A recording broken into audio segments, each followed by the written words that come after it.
Okay, so now we're going to look at a number of psychological trait theories. So we're taking the biological trait theories aside, and it's the scientific study of our psychological states.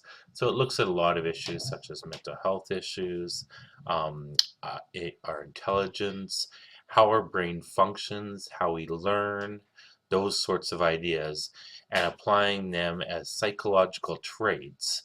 So some of these things are passed on from in our genetic code and other things. So not strictly biological differences, but psychological differences that predispose somebody towards criminality. All right. So the first thing we're going to look at is mental illness and crime. Are they linked? Right. So there's a number of arguments that have said yes. Youth who commit murder tend to have overriding mental illnesses. And there's pretty overwhelming evidence that they do tend to have mental illnesses when it's young people that are committing murder. Um, it's also been found a link between mental illness and mothers who have been criminally abusive. All right. There's a link between mental illness and crime with substance abuse. All right. So with substance abuse, it's a really tricky area there because substance abuse in and of itself is considered a mental illness according to the Diagnostical and Statistical Manual. So if you hear the terms the DSM-5, that's the Diagnostic and Statistical Manual of Mental Illnesses. So that maps out what's considered a mental illness, how to diagnose it for all psychological or psychiatric and psychological um, professionals. And substance abuse is an axis disorder in there.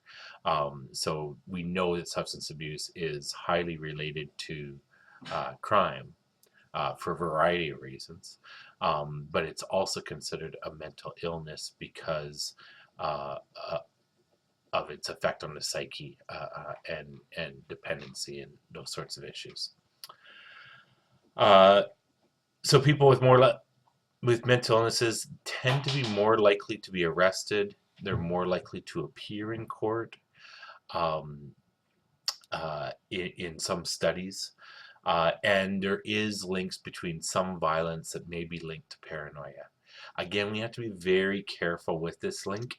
It can seem at times in the media that uh, paranoia and mental illnesses are exaggerated by the media. So if you hear of a crime, there's lots of crimes that happen, but we don't often hear about them in any dramatic form. Just your regular run-of-the-mill crimes. But the media are going to pay attention when something's unique, interesting, sort of blurs that entertainment value within the media so they can get more viewers, etc. And unique crimes attract a lot more attention, a lot more ratings, that sort of thing. And, and they tend to grab the public interest, right? So when you get a crime like the individual who was on the Greyhound bus, who was paranoid schizophrenic, and honestly believed that he was saving the planet by killing the alien that was sitting next to him, thought it was an invasion, and cut off the person's head on the Greyhound bus. Well, that was pretty dramatic. All right. And so, of course, the media is going to report that, but they report these unique crimes that happen that are associated with mental illness because they tend to be very strange. And people with mental illnesses are a very different type of criminal. They're more likely to get caught. And this is one thing that is interesting, and I'm sort of deviating from psychological positivism here a little bit. But just to explain this to you, people often that have paranoia and overriding mental health issues, where they're in that more extreme form, tend to be the type of person who doesn't try to avoid detection from crime. They don't run away. He cut off the person's head on the bus thinking the person was an alien, and he was waiting for the police to come because he wanted to have the acknowledgement of, look what I've done, I've helped save the world. That's what he honestly believed. He wasn't running away. He wasn't trying to avoid detection. I dealt with a guy who was living in Victoria a number of years ago, and he honestly believed in his delusions. He had schizophrenia. He honestly believed that having this big, it was like a ragged 2x4 piece of lumber, and he thought that he was being divined by God to go around and cure people of homelessness and being disenfranchised. And so he went around with the honest belief that he was helping the world. He honestly believed that he was assisting those most at risk in our society by going around and clubbing people over the head with a 2x4. He thought he was curing them. He thought he was helping them. He was doing God's work. When the police came, what did he do? Did he try to run away? Did he try to hide the evidence? Did he try to hide the 2x4? No. He was trying to ask the police to round up all the homeless people they could find so that he could complete his work and that they should help him because this is his purpose and this is a good thing that he was doing for society. So when we get things like this, mental illness is actually they're much more likely to get caught in those sort of circumstances, right? So getting back to mental illness and crime and the links between them, there is some evidence of no. Uh, People with mental illness, once they have committed a crime, they're much less likely than other people who have committed similar type crimes to ever recidivate, to ever commit type crime again. They usually get on medications, realize what they've done, how horrible it was, or whichever. They're embarrassed, and they get help and seek treatment, and you'll never hear them again in the criminal justice system. And that happens very often. They're more likely to harm themselves than they are others. Okay, so most mental illness, it's not an externalized sort of violence that's ever used, but very often mental illness is much more heavily associated with extreme substance abuse, self-harm, self-injury, and suicides. Okay, so they're overrepresented in those categories more so than necessarily harming others. Uh, Most criminals aren't mentally ill. Most criminals don't have a diagnosed mental illness, right? We don't see it a whole lot. Um, so it's hard to make any causal link between mental illness and crime because they're just not have the numbers to say that there's any sort of causality, right? Uh, and criminal insanity, it's a legal concept. Be careful with the term insanity. We actually use in Canada not criminally responsible due to mental disorder. It's a very hard concept to prove, okay? And it actually speaks to intent. And again, we've talked about intent at a few points here with the Twinkie defense in class the other day and a few other times. Um, to claim that you're not criminally responsible due to mental disorder, it's not enough just to have had a mental disorder. It has to prove that the mental disorder made the person unable to understand that what they were doing was wrong. So the guy who's clubbing the person and people in the head, he thought he was doing a good thing. He didn't think what he was doing was criminal because it was actually helping, right? Now, take that. There's another guy I worked with, and he was in the criminal justice system, not criminally responsible due to mental disorder. Okay. He had a prison sentence and went to federal prison for robbing a store. And he robbed the store with a knife, and he robbed the store. He went in at first to just look around. Saw a like a little button, right? Like one of those little round buttons. It was a yellow button with a happy face drawn on it. And that happy face spoke to him and smiled at him. And in his hallucinations, visual hallucinations and auditory hallucinations, he really needed to get that button and save that button. So he found out when he went to the register, he didn't have any money on him. He couldn't have the button.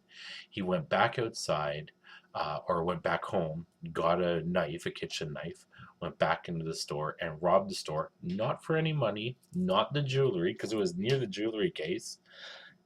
He just got that button and then left the store. But he robbed the person at knife point to get that button. Now, that was definitely a mental health issue for why he wanted the button, but it wasn't a mental health issue enough to not know right from wrong. He knew robbery was wrong. He knew what he was doing by going and getting the knife. He knew that he was taking something that didn't belong to him, right? So he's therefore not criminally responsible due to mental disorder. He's responsible for the crime because he knew he knew right from wrong, and he knew what he was doing was an illegal act. All right, so that's a difference in that one. So it's very hard to prove.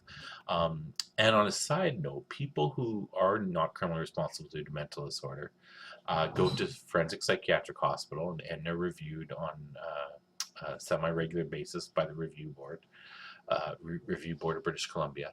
But they're actually shown that for similar type crimes, people who plead not criminally responsible due to mental disorder are actually part of the justice system, the forensic justice system, for longer than people who are in the regular justice system.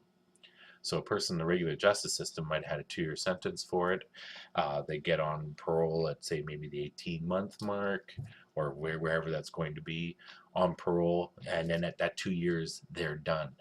A person with a mental illness could actually end up being in the system for a long time because they're not assessing it on length of time. It's actually an indeterminate, which means forever, prison or not prison, hospital sentence.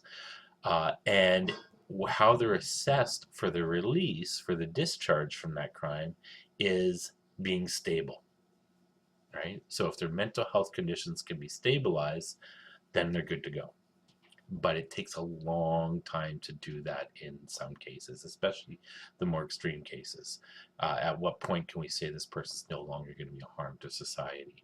And they basically hold people indefinitely for much longer times, in various sorts of hospital settings, which look very similar to jail in most of it. And even in the community, they're followed up for longer than we do with parole and other things. So it's a really tricky area around this. All right, so psychological positivism, in its inception, early on, the first psychological positivists that took it from biological and started moving into the psychological sphere, because psychology is a relatively recent science, right? We're talking Freud was doing his work in the 1930s, right? So only about 80 years ago, just over 80 years ago.